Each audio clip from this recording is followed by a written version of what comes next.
গরমকালের দিনে রান্নাঘরে সময় কাটাতে খুব একটা কারোরই ভালো লাগে না। গরম পড়তে না পড়তেই আমি চেষ্টা করছি একদম কম সময়ে সুস্বাদু খাবার দাবারের রেসিপি আপনার সঙ্গে শেয়ার করতে। আজকে শেয়ার করব তিল বাটার রেসিপি। এটা কোনো নতুন রান্না নয়, বহু পুরনো একটি রান্না। আবার প্রত্যেকের বাড়িতেই কিন্তু এটা মাঝে মধ্যেই হয়ে থাকে। আমি এখানে নিয়েছি হাফ কাপ পরিমাণে সাদা তিল। তিলটাকে ফ্রাই প্যানের মধ্যে নিয়ে গ্যাসের ফ্লেমটাকে লোতে করে রেখে ওই 2 মিনিট একটু ড্রাই রোস্ট করেছি।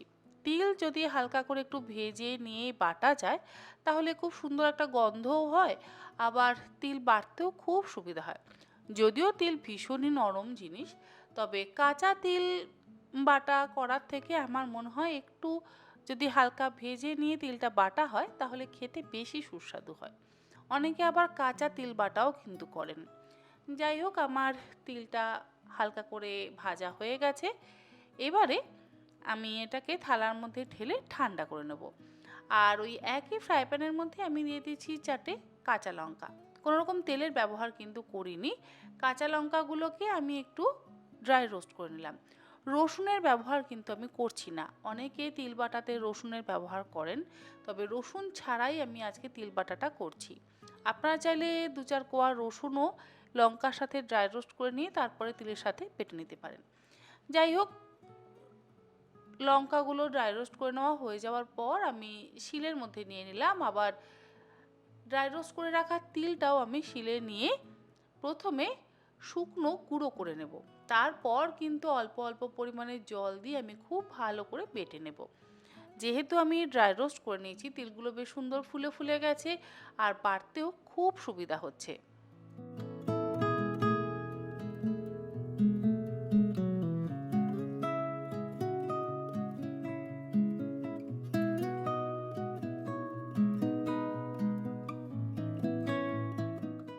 শুকনো বাটা হয়ে যাওয়ার পর আমি এবার অল্প অল্প করে জল দিয়ে তিলটাকে মসৃণ করে বেটে নিচ্ছি।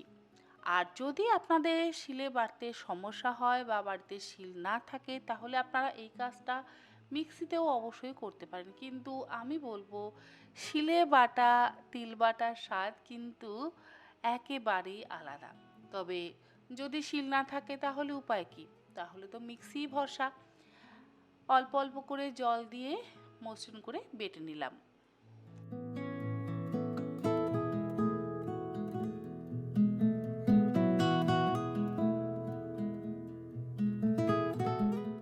তিলটা ভালোভাবে বাটা হয়ে যাওয়ার পর এর মধ্যে আমি দেব পোস্ত। আর এখানে আমি 1.5 টেবিল চামচ পরিমাণে দিয়েছি পোস্ত, আর 2-4 চামচ পরিমাণে দিয়েছি কালো সর্ষে। কালো সর্ষের বদলে আপনারা চাইলে হলুদ সর্ষে বা সাদা সর্ষেরও ব্যবহার করতে পারেন। অল্প একটু জল দিয়ে সর্ষে আর পোস্তটাকে একসাথে ভালো করে বেটে নিচ্ছি। সর্ষে আর পোস্ত দিয়ে যদি তিল বাটা বানানো যায় তাহলে বেশি ভালো লাগে খেতে। রসুনও অবশ্যই দেওয়া যায়, তবে সবসময় তো নিরামিষ দিনে রসুন ব্যবহার করা যায় না।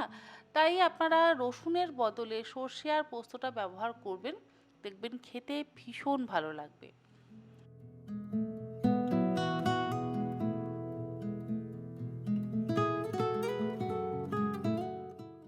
সর্ষে আর পোস্তটা দিয়ে ভালোভাবে বাটা হয়ে যাওয়ার পর এর মধ্যে অবশ্যই দিয়ে দেব স্বাদ অনুসারে লবণ।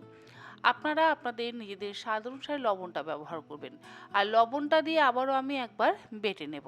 তাতে কি হবে, সুন্দরভাবে কিন্তু লবণটাও তিলের মধ্যে মিশে যাবে। লবণটা দিয়ে বাটা হয়ে যাওয়ার পর এবারে অবশ্যই এর মধ্যে দিতে হবে কাঁচা সর্ষের তেল। দিয়ে দিলাম আমি 1 চা চামচ পরিমাণে কাঁচা সর্ষের তেল। সর্ষের তেলটা দিয়ে খুব ভালো করে মেখে নিচ্ছি। এরপরে একটা আলাদা পাত্রের মধ্যে তুলে নিচ্ছি। পাত্রে তোলার পর কিন্তু ওপর থেকে আবারও একবার কাঁচা সর্ষের তেল ব্যবহার করতে হবে, তাহলে দেখবেন খেতে ভীষণ ভালো লাগবে। তৈরি হয়ে গেল প্রথম পাতে খাওয়ার জন্য গরম ভাতের সাথে তিল বাটা। আজকের এই রেসিপিটা আপনাদের কেমন লাগলো অবশ্যই জানাবেন। ভালো লাগলে এরকমভাবে বাড়িতে তিল বাটা বানিয়ে প্রথম পাতে খেয়ে দেখবেন, খেতে কিন্তু অসম্ভব ভালো লাগবে। আজকের মতন এই পর্যন্ত।